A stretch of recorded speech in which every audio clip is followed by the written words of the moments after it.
Кыргыз адабияты 8-класстар үчүн онлайн сабак.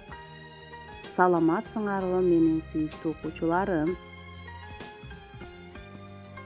Бүгүн сиздер менен кыргыз адабият сабагынан сүйлөшөт экенбиз. Демек бүгүнкү сабактын темасы Барпы Алыкулов.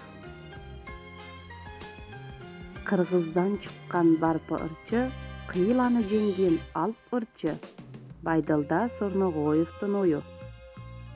Бүгүнкү сабактын максаты окуучулар Барпы Алыкуловдун өмүр баяны жөнүндө билесиңер.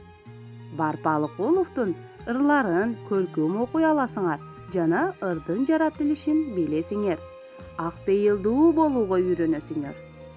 Анда эмесе көңүл буруп отурабыз. Барпы Алыкулов кыргыз эл ырчысы, элдик озеки поэзиянын классиги, кемеңгер акын. Барпы Алыкулов 1884 Жалал-Абад аймагынын Сузак чөлкөмүндөгү ачык кыштагында туулуп өскөн. Кедей үй бүлөдөн. Атасы Алыкул Шамурза уулу үчүн 9 баланы багуу кыйын эле. Ошол себептүү Барпыны 8 жашынан малайлыкка берди. Бала колдон колго өттү. Назарбайдан Калматка, андан Мадалы Ажыга, кайрадан Назарбайга эч кимиси ырайым кылган жок. Ушундай оор азаптардан кийин 11 жашында Барпы көз оорулуу болот. Алыкул ырчы да болгон. Ал 1904 дүйнөдөн кайткан.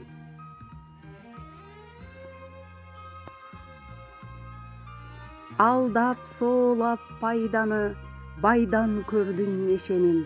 Өзүң өлбөй тозокту, кайдан көрдүң эшенин, дейт акын.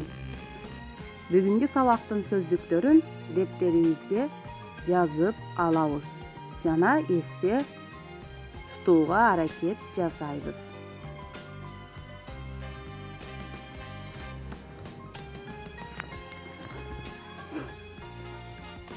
Анда болбосо китептин 300 бетин ачып, от жана адам, от теңир деп жазылган текстти окуйбуз. Барпынын чечмелесинде жалынды күн, жаркын от жылуулуктун теңири. От жердеги кичинекей күн, от дүйнөдөгү аккан суу менен күндөй эле табыгый зарыл нерсе. Балдар, калганына өзүңөр көркөм окугула. Окуп бүтүп, дептериңерге ошол текст боюнча эссе жазгыла. Анда эмесе суроолорго жооп беребиз. Акын жөнүндө эмнени билдиңер? Жаныбек ким? Тогуздап малды ким берген? Билсең тартуу, билбесең айып деген макалды чечмелеп бергиле. Азаматсыңар менин сүйүктүүлөрүм, мен сиздерге ишенгенмин.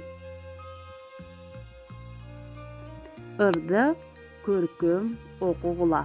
302 бетти ачып окуйбуз. Айт, айт десе, ааламды айт. Аалам алга кадамдайт. Ар түркүн өнөр чыгарсаң, ааламдагы адамды айт. Бири күлсө, бири миңе ыйлайт.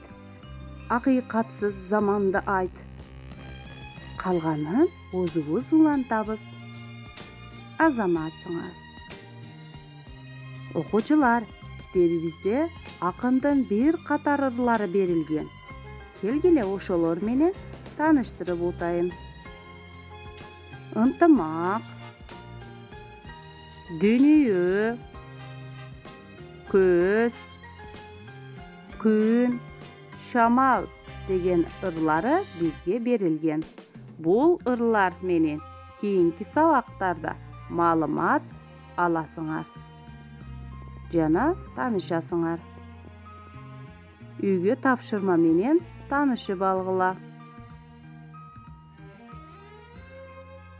Акын жөнүндө өз оюңарды баяндап, сүрөт тарткыла.